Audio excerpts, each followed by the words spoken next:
vous salue dans le nom de Jésus. Je vous prie de vous asseoir sur votre guérison, sur votre délivrance. Ta chaise est le point de contact de ta guérison.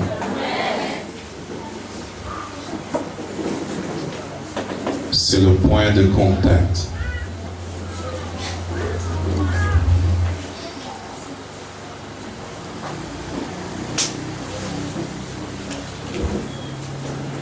Bienvenue à notre soirée de prière pour les malades, de prière, notre soirée de guérison et de prière pour les cas compliqués.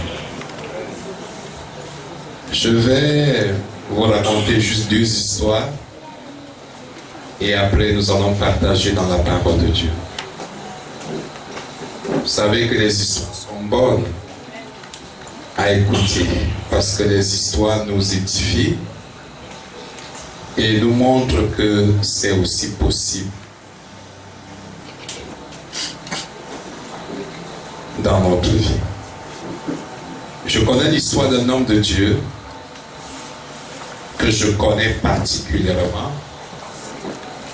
C'est un Camerounais. Cet homme de Dieu était atteint d'une maladie. À l'époque, il n'était pas homme de Dieu, il était chanteur, louangeur, adorateur. Il était atteint d'une maladie et on l'a admis à l'hôpital central. Et là, il a subi une opération d'ici à là. Après l'opération, les médecins ont estimé qu'il n'avait plus de chance de vivre. Et comme on savait qu'il priait et qu'il prêchait aussi l'évangile, on lui a dit qu'il doit avoir beaucoup de courage. Parce que malgré leur intervention, on ne lui donne plus de 48 heures à vivre. Dans sa chambre de malade,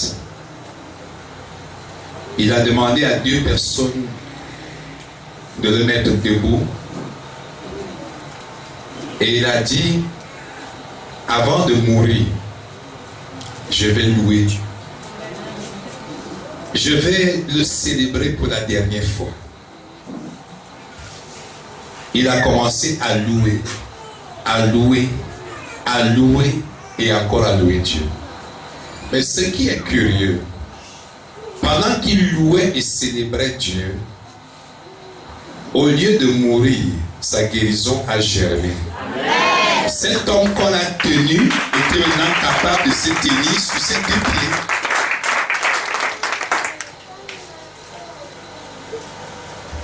Et c'est comme ça que le lendemain, quand les médecins reviennent, ils trouvent un monsieur qui a de la vie. Et quelques jours plus tard, on est obligé de le laisser partir parce qu'il a été complètement guéri. Aujourd'hui, le pasteur Bénédicte, quand il prêche l'évangile, il prêche 5 minutes, il loue Dieu 5 minutes et il danse. Il a toujours l'habitude de dire qu'il doit sa vie à la louange à Dieu. Parfois, je suis très étonné quand les gens viennent dans la présence de Dieu et ils n'arrivent pas à le louer. C'est parfois très étonnant. Le Dieu qui est capable de te guérir, tu ne loues pas. Tu comptes sur qui? Ou sur quoi? Alors, il faudrait que ça change dans ta vie. Amen. Dis à ton voisin, il faudrait que ça change. Apprends à louer et à célébrer Dieu. Vous voyez, quand j'arrive, je loue, j'ai la sueur. Je suis le pasteur, le modérateur. Mais vous pensez que je dois venir ici me comporter devant vous. Je ne suis pas dans votre présence. Je suis dans la présence de Dieu. Si j'étais dans votre présence, je devais me comporter. Il y a des gens qui viennent à l'église, ils sont dans la présence des hommes. C'est pourquoi ils ne reçoivent rien de Dieu. Mais ceux qui viennent dans la présence de Dieu reçoivent de Dieu quelque chose. Je ne sais pas dans quelle présence tu es venu ce soir. Est-ce dans la présence des hommes ou dans la présence de Dieu? Moi, je suis venu dans la présence de Dieu. Et mon miracle a déjà commencé. J'ai dit, mon miracle a déjà commencé. Parce que je suis dans la présence de Dieu.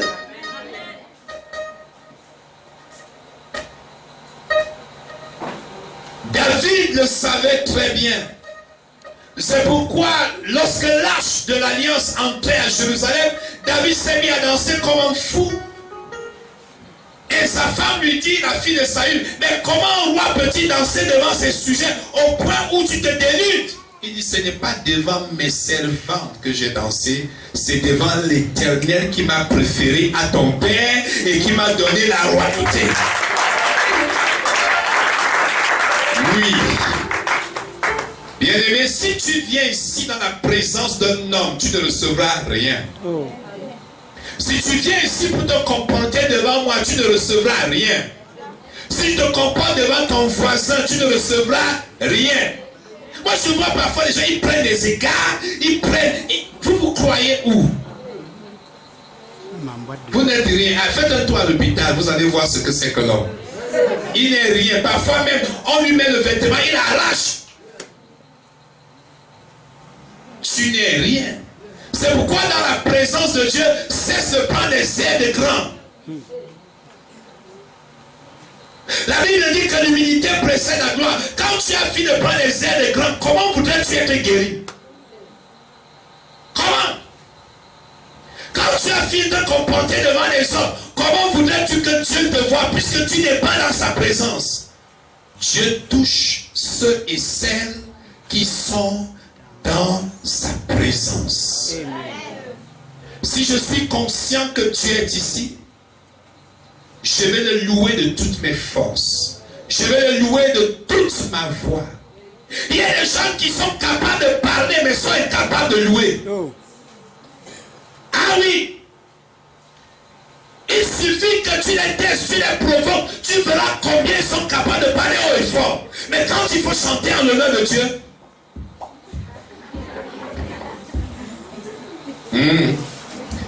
ok. Ma deuxième histoire dit Papa raconte. Papa raconte. C'est l'histoire d'un homme de Dieu dont j'ai lu tellement les bouquins et que je vois souvent aussi à la télé. Je ne l'ai jamais rencontré personnellement. C'est le pasteur évêque d'Ac.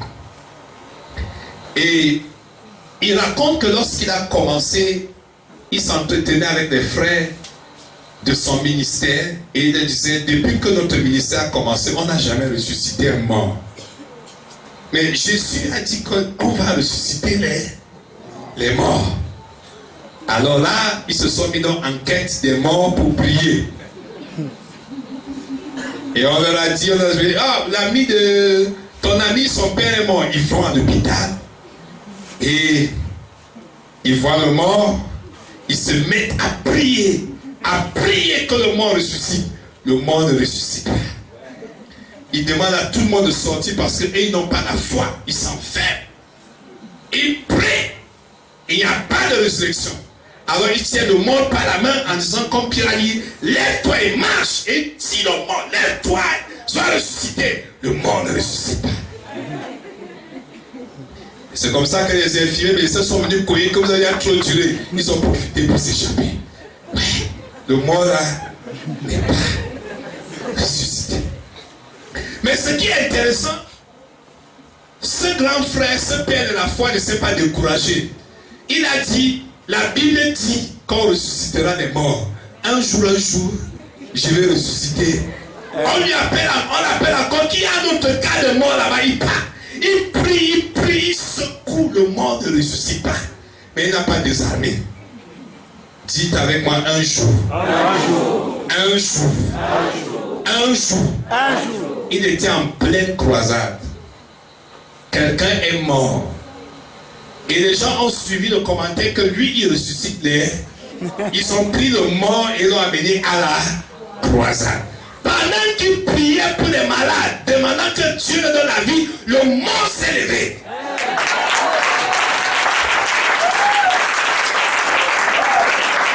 Et la presse de la ville a tellement écrit, le lendemain, c'est toute la ville qui était à la croisade. Et vous savez la morale de cette histoire? C'est que même si tu pries, ça ne marche pas. Ne te fie pas à ton expérience, fie-toi à ce que la Bible dit. La Bible dit que nous serons les mains sur les malades, mais les malades seront guéris. Ce n'est pas parce que le malade s'il n'a pas guéri aujourd'hui que Dieu ne guérit pas. Ce n'est pas parce que tel n'a pas guéri près de toi que toi tu ne vas pas guérir. Ce qui est sûr, à force de persévérer, tu feras la gloire de Dieu. Oh bien-aimé, n'ayez pas peur. Et moi je n'ai pas peur. Moi aussi. Vous êtes venus avec des cas compliqués. On va prier, ces cas compliqués vont avoir la guérison au nom de Jésus. Quel que soit votre cas. Mais j'ai une chose à vous dire. Je vais lire dans le livre de Jacques au chapitre 4. Soumettez-vous donc, je suis dans Jacques chapitre 4 à partir du verset 7. Soumettez-vous donc à Dieu et résistez au diable et il fuira loin de vous. Approchez-vous de Dieu et il s'approchera de vous. Je vais m'arrêter là. Je ne sais pas si quelqu'un me comprend ce soir. La Bible dit que le diable, dans Jean 10, ne vient que pour dérober, égorger et détruire. Dieu n'est pas responsable de la maladie. Dieu n'est pas responsable de votre souffrance, de votre misère ou de votre difficulté. Le seul responsable de vos problèmes, c'est vous et le diable. C'est-à-dire, il a fallu que toi-même tu invites le diable et qu'il vienne faire ce qu'il connaît faire. C'est pourquoi l'apôtre Jacques va nous donner le secret. Il va dire aux chrétiens, 1, soumettez-vous à Dieu. C'est le premier secret. Se soumettre à Dieu.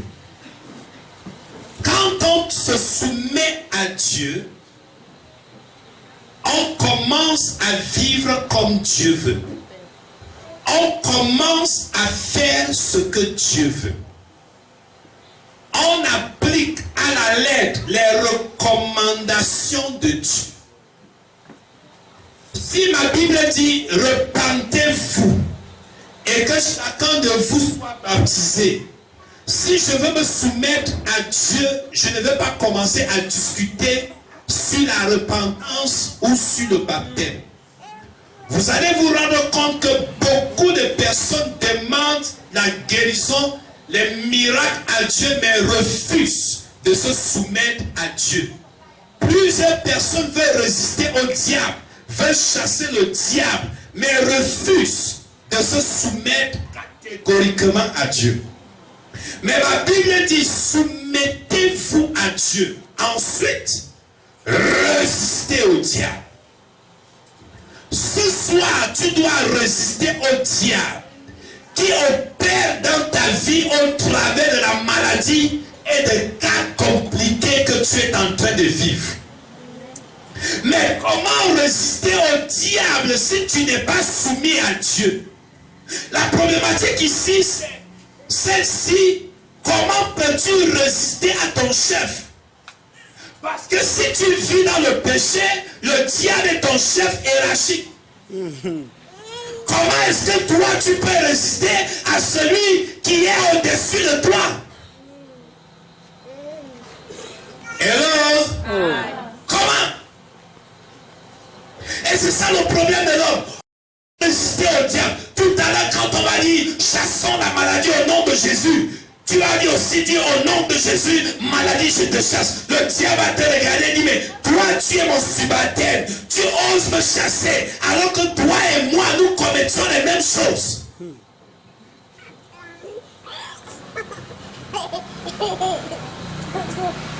C'est pourquoi chaque fois dit, si vous voulez résister au diable, si vous voulez résister à la maladie, si vous voulez résister au démon, soumettez-vous à Dieu. Quittez l'oreille satanique, quittez l'obéissance à Satan pour vous soumettre, pour vous mettre sous l'obéissance à Dieu. Et ensuite, résistez au diable. Vous ne serez plus son subalterne, mais vous serez au-dessus de lui, parce que Dieu est au-dessus de lui, et tous ceux qui croient en Dieu, par Jésus, qui sont au-dessus de Satan, et ils peuvent résister au diable, et le diable n'aura que ses pieds et ses ailes pour fuir. Bien-aimés, ce soir,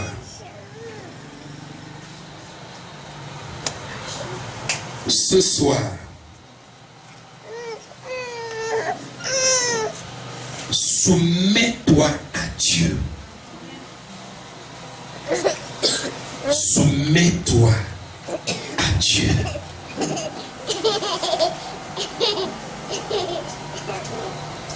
On va juste deux éléments de soumission biblique.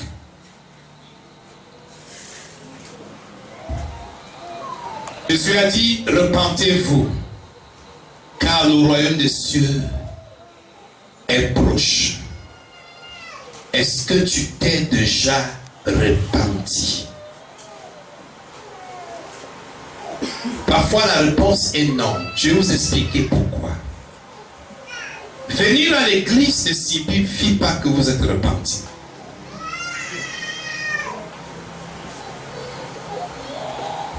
Confesser vos péchés ne signifie pas que vous êtes repenti. La repentance, c'est le fait d'avouer ses péchés et de prendre la décision de les abandonner, de tourner le dos à ce péché pour commencer à vivre une vie nouvelle. Hello? Chacun doit se poser la question. Je veux résister au diable. Est-ce que je suis soumis au commandement de la repentance?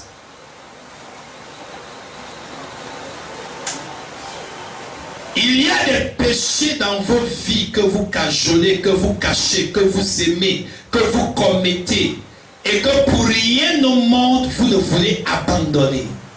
Si tel est votre cas, vous n'êtes pas encore repenti, et par conséquent, vous n'êtes pas soumis à Dieu.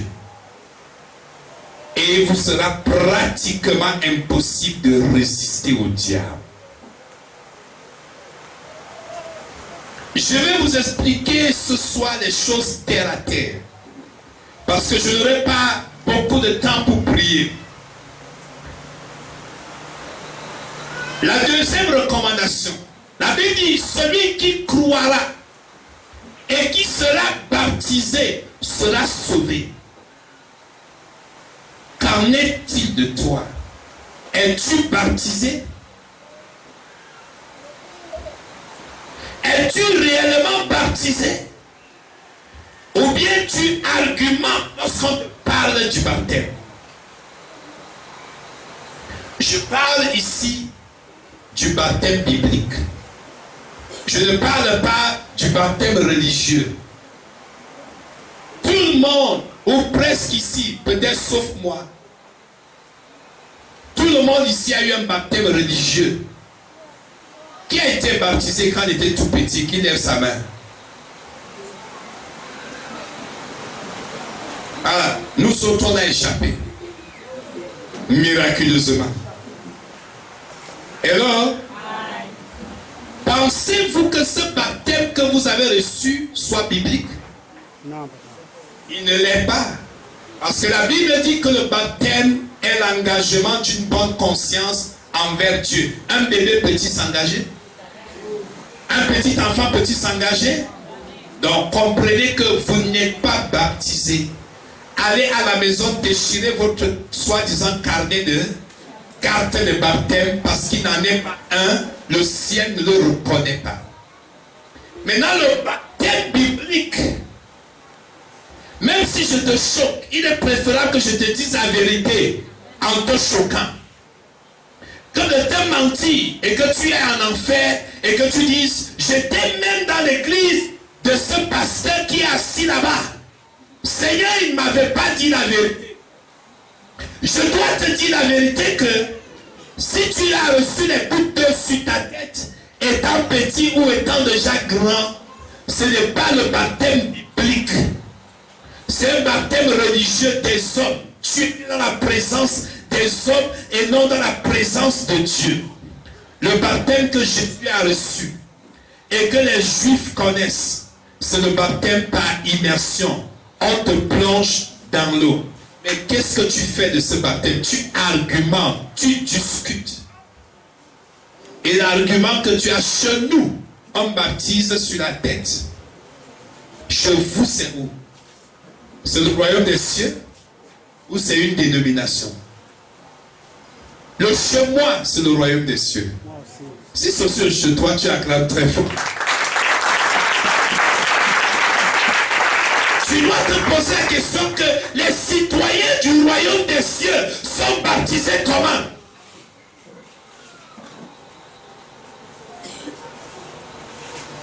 Tous les Africains, la plupart veulent aller en Europe parce que la vie est meilleure là-bas entre guillemets. Mais les hommes préfèrent rester dans la mort au lieu d'aller dans le royaume. Es-tu soumis à ce commandement?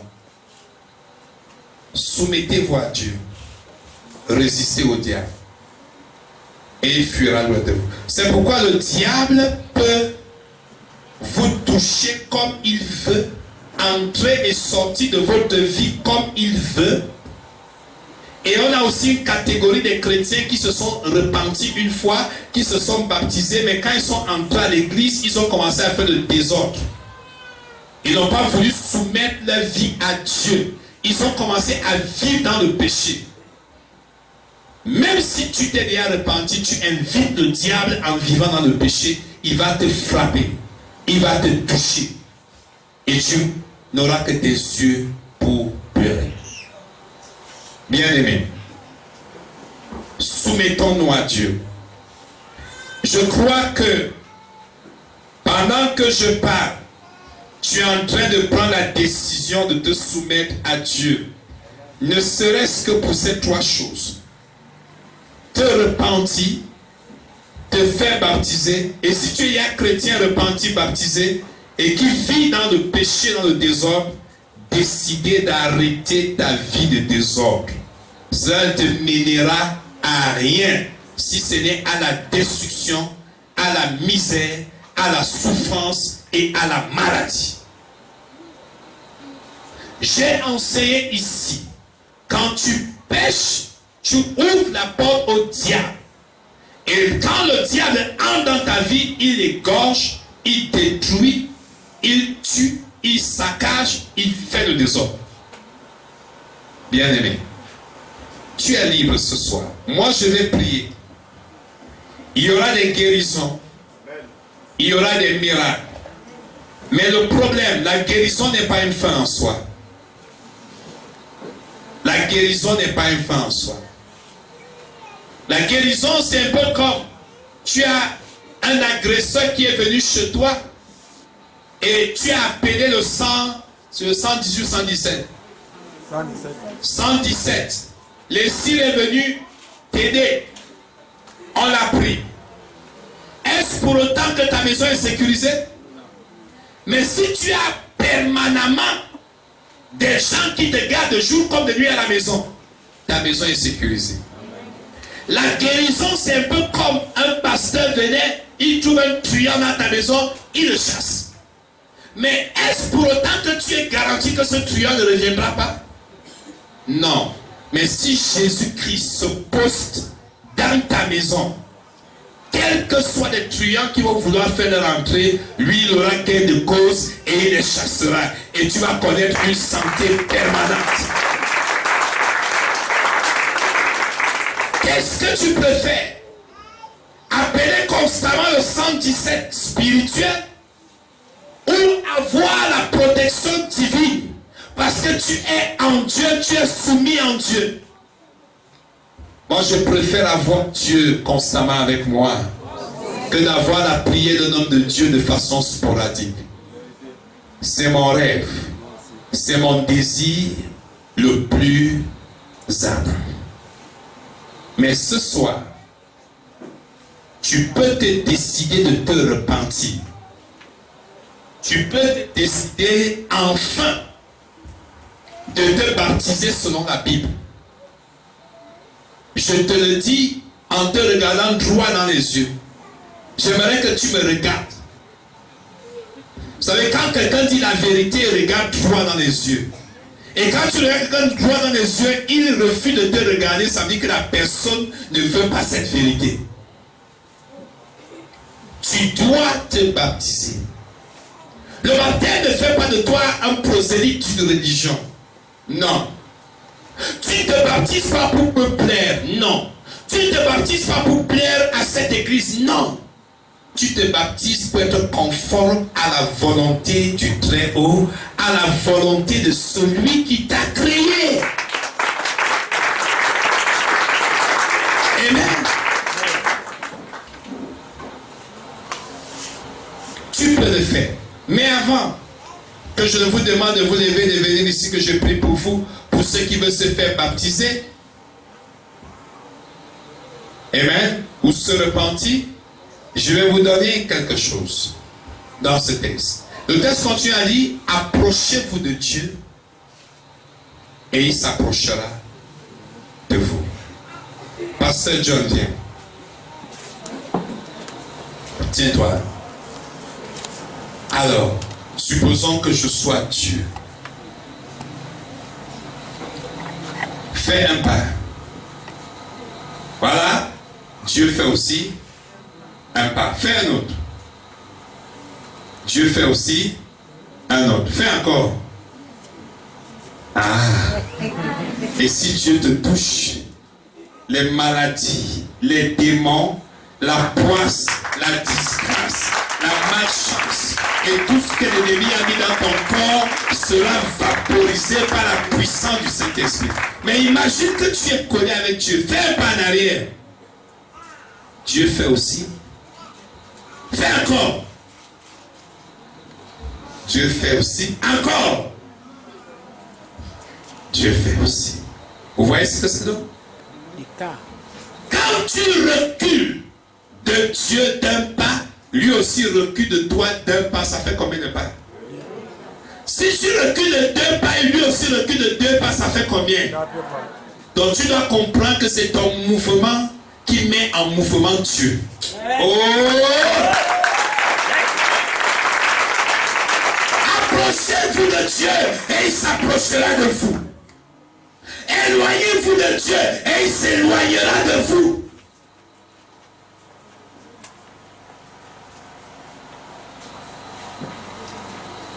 Et le moyen élémentaire de s'approcher de Dieu, c'est d'abord par la repentance. Parce que Dieu ne cohabite pas avec le péché. Dieu aime le pécheur, mais il n'aime pas le péché. Donc quand tu es pécheur, Dieu t'aime à distance. Il ne permet pas la cohabitation avec toi. Et vous savez que lorsque tu ne cohabites pas, il y a certaines choses que tu n'auras jamais. Hello? Mais du moment où tu te repens, Dieu engage un processus de cohabitation avec toi. Et il y a un autre élément qui va davantage te rapprocher de Dieu, la louange et l'adoration. Quand nous venons ici à l'église, quand on dit approchez-vous de Dieu, c'est ta manière de louer et d'adorer Dieu qui te rapproche de lui. Si tu le chantes comme ça, Dieu verra que il n'a pas d'importance pour toi. Si tu le chantes avec engagement, avec détermination, avec force, Dieu comprendra que tu veux entrer dans sa présence et il ouvrira ses portes et tu vas y entrer. Et lorsque tu seras dans sa présence, la Bible dit que Dieu siège au milieu de la louange et de l'adoration de son peuple. Et quand Dieu siège, c'est pour prendre des décisions. Bien-aimés, ce soir, je voudrais recevoir ici tous ceux et celles qui veulent se repentir et se baptiser. Je ne vais plus dissocier la repentance et le baptême. C'est deux choses liées. On ne se soumet pas à moitié. Parce qu'il y a des gens ici dehors, ils prennent la repentance, ils refusent le baptême. L'immigration au choix. On ne choisit pas. Tu te repens, tu te baptises. C'est ça qui est la soumission. Et là, c'est un peu comme tu disais à quelqu'un, un homme, je me marie avec toi, mais nous allons parler dans la même chambre. Vous comprenez? Les adultes, est-ce que cet homme va t'épouser? À moins qu'il ait besoin de te vendre après. Mais s'il voudrait que tu sois son épouse et que tu lui dises que je vais t'épouser, mais on ne va pas cohabiter dans la même chambre, ce monsieur va dire, je suis en train d'épouser qui est un homme, même comme aujourd'hui les hommes cohabitent. Ou un ange, ou un extraterrestre. La repentance sans baptême, c'est comme les fiançailles sans mariage. Parce que la repentance, ce sont les fiançailles, le baptême, c'est le mariage. Et c'est quand le mariage est célébré qu'il peut être consommé. Bien-aimé, si tu voudrais avoir la force de résister au diable, repens-toi et aie l'humilité de te baptiser au nom du Père, du Fils et du Saint-Esprit.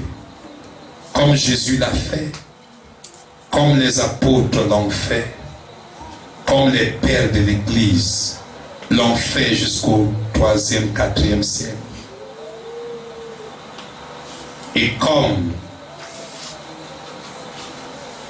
les communautés depuis le 18e, 19e siècle ont retrouvé le véritable baptême qui était une immersion. Tu peux prendre la décision d'être du côté de la Bible, comme tu peux prendre la décision d'être du côté des théologiens qui n'ont rien à voir avec la Bible.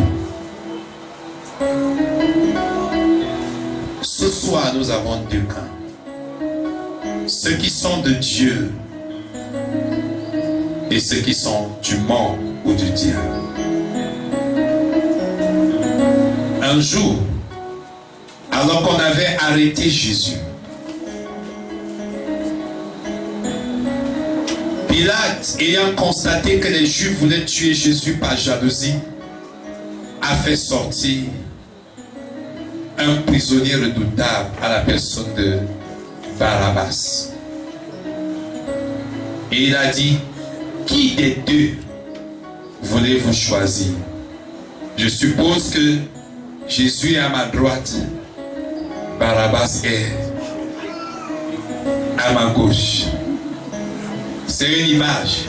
Ils ne sont ni Jésus ni Barabbas. Qui de vous allez-vous choisir? Jésus ou Barabbas? Quand tu choisis Jésus, tu choisis la repentance et le baptême. Quand tu choisis Barabbas, tu te révoltes contre la repentance et contre le baptême. Si j'avais assez de place Je vais demander à toute l'assemblée de se lever et que chacun s'aligne derrière une personne. Mais je voudrais que toi qui veux suivre Jésus, pour te baptiser, pour te repentir, te baptiser, tu te lèves là où tu te trouves. Tu viens près de Jésus. Si tu ne te lèves pas, je saurai que tu es pour Barabbas. C'est pas grave. Ce soir, tu veux donner ta vie à Jésus, lève-toi et avance. J'ai 5 minutes pour ça, je vais prier pour vous.